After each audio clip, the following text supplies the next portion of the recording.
नमो नमः। पूर्व के क्लासों में हमने शिशुपाल वधम महाकाव्य की भूमिका के संदर्भ में अध्ययन किया था। उसी भूमिका के संदर्भ में ये प्रश्नोत्तरी है जो परीक्षा उपयोगी है और इसी से आपके प्रश्न पूछे जाएंगे। और आगे भी अगर शिशुपाल वधम महाकाव्य के बारे में अगर हम अध्ययन करेंगे तो भूमिका के संदर्भ में जो प्रश्न है उसी पर ये आधारित है। क्योंकि अगर हमें किसी गंतव्य मार्ग पर अगर हमें पहुंचना है, अगर उसका मानचित्र अगर हमारे मस्तिष्क में विद्यमान होता है तो उस जगह पर हम बड़े आसानी से पहुंच सकते हैं। उसी तरह से अगर किसी काव्य को अगर हमें समझना है तो उससे पहले अगर हम उसकी भूमिका का अच्छी तरह से अध्ययन कर लेते हैं तो उसके काव्य की आदि घटना वस्तुओं में आसानी से समझ में आ जाती है।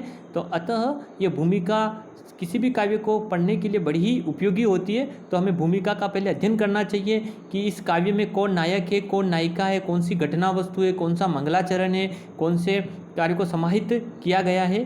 तो अतः हमारी इस भूमिका के आधार पर ये प्रश्नोत्तरी है जो पूर्व में हमने अध्ययन किया था उसी पर आधारित है। आप इसको ध्यान से सुनिए और परीक्षा उपयोगी के लिए भी ये बहुत ही महत्वपूर्ण है। अतः आप इसको बड़े सावधानी पूर्वक सुने और इसके लिए आप अलग से इस कॉपी के अंदर इसमें लिखे भी, ठीक है ना। तो आप देखिए, पहला प्रश्न है जो आपको मालूम ही है कि शिशुपाल वधम महाकाव्य के रचनाकार कौन है। तो इनके रचनाकार है महाकवि माघ। दूसरा प्रश्न है हमारा, शिशुपाल वधम काव्य की किस श्रेणी में आता है ना। तो शिशुपाल वधम महाकाव्य की श्रेणी में आता है।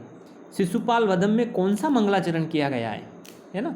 ये प्रश्न हमें पूछा जाता है। हम कोई सा भी कार्य, शुभ कार्य शुरू करते हैं तो किसी न किसी देव की आराधना करते हैं। इसी तरह से काव्य परंपरा में भी एक परंपरा है कि जब काव्य निर्विघ्न समाप्ति हो, है ना काव्य की, तो काव्य में 3 तरह का मंगलाचरण किया जाता है, आशीर्वादात्मक, वस्तु निर्देशात्मक और नमस्कारात्मक।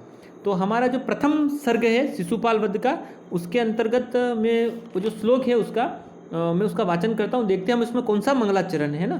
आपके एमए उत्तरार्ध में हमारे द्वितीय सर्ग प्रस्तावित है पढ़ने के लिए, है ना।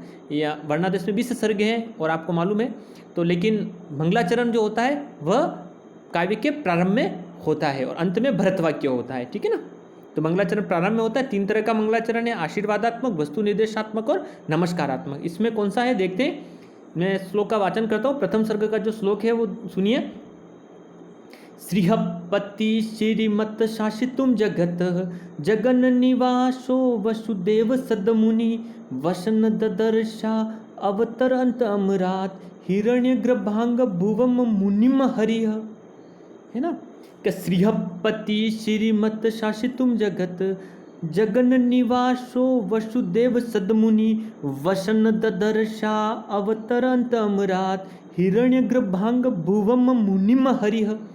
देखिए, इसमें हम अगर देखते हैं तो 3 शब्द का अगर हम देखें, हरिह, मुनिम, ददर्श। और ददर्श शब्द का सामान्य अर्थ होता है, दृश धातु का अर्थ होता है देखना, है ना। दृश लिट लगा प्रथम पुरुष एक वचन का रूप है, देखना।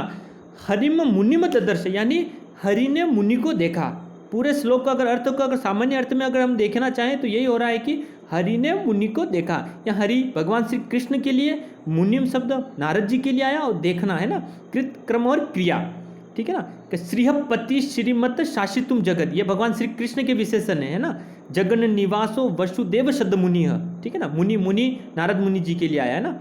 और हिरण्य गर्भांग भुवम यानी नारद जी से उत्पन्न, नारद जी की जो मानस पुत्र होने का सौभाग्य किनको प्राप्त है, नारद मुनि जी को प्राप्त है, ठीक है ना। तो इसका सामान्य अर्थ हमने पढ़ा है ये पूरे श्लोक का कि संपूर्ण संसार को शासित करने के लिए वसुदेव जी के घर में निवास करते हुए लक्ष्मी के पति तथा जगत के आश्रयभूत भगवान श्री कृष्ण ने आकाश से उतरते हुए ब्रह्मा जी के पुत्र नारद जी को देखा।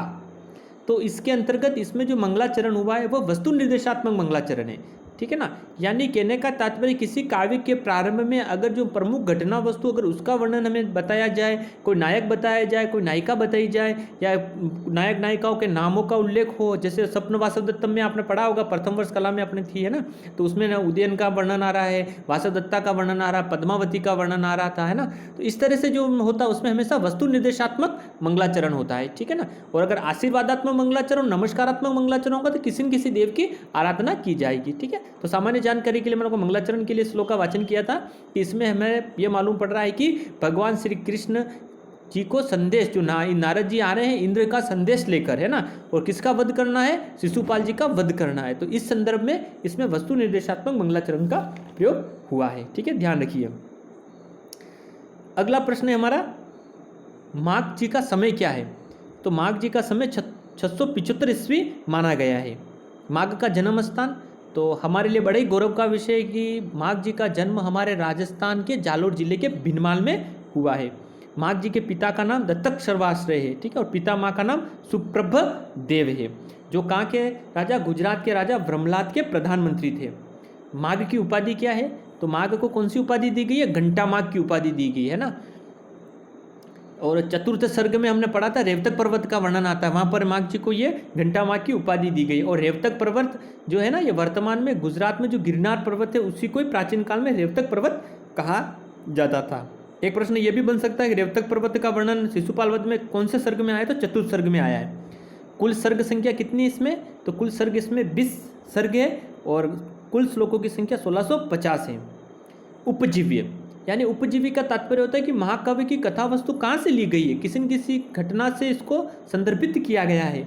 तो इसका जो संदर्भ है, उसका जो उपजीवी है, महाभारत का सभा पर्व, महाभारत में 18 पर्व है ना, तो महाभारत का जो सभा पर्व है उसका अध्याय 33 से 45 तक में ये घटना ली गई है। दूसरा, श्रीमद् भागवत पुराण के 10वें स्कंद के अध्याय 71 से 75 तक में भी ये घटना वस्तु मिलती है।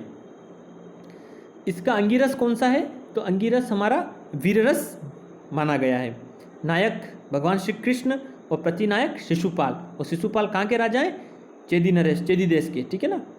और श्री कृष्ण जी की गुप्त मंत्रणा किन किन के साथ हो रही थी, तो भगवान श्री कृष्ण जी की गुप्त मंत्रणा उद्धव जी और बलराम जी के साथ होती है। शिशुपाल का वध करने के लिए भगवान श्री जी कृष्ण जी क्या करते हैं, गुप्त मंत्रणा करते हैं ना, जिसमें उद्धव जी क्या करते हैं, कहते हैं कि इस कार्य में इतनी जल्दी नहीं की जाए, पहले हमें युधिष्ठिर जी के राजस्व यज्ञ में भाग लिया जाए और शिशुपाल के जो भी इसके मित्रवत राजा है उनमें फूट डालो की नीति अपनाई जाए। लेकिन बलराम जी क्या कहते हैं, शीघ्र ही आक्रमण कर शिशुपाल का वध करने का सुझाव देते हैं, लेकिन भगवान जी कृष्ण कहते हैं कि पहले हम क्या करते हैं, युधिष्ठिर के राजस्व यज्ञ में भाग लेते हैं, उसके बाद इसका आक्रमण करेंगे शिशुपाल पर। ठीक है, अगला प्रश्न है, शिशुपाल वधम पर मल्लिनाथ जी ने कौन सी टीका लिखी थी, तो शिशुपाल वधम पर मल्लिनाथ जी ने सर्वंकषा टीका लिखी थी।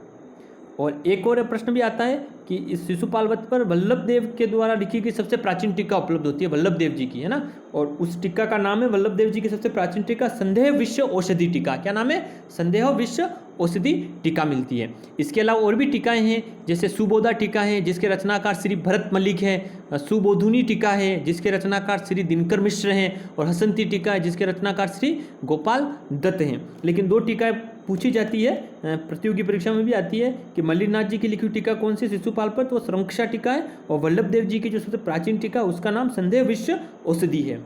और माघ का प्रिय छंद कौन सा है, तो मालिनी छंद है। मालिनी छंद में 15 वर्ण होते हैं ना, 8वें और 7वें वर्णों पर यति होती है, न न म युतयम मालिनी भोगी लोके।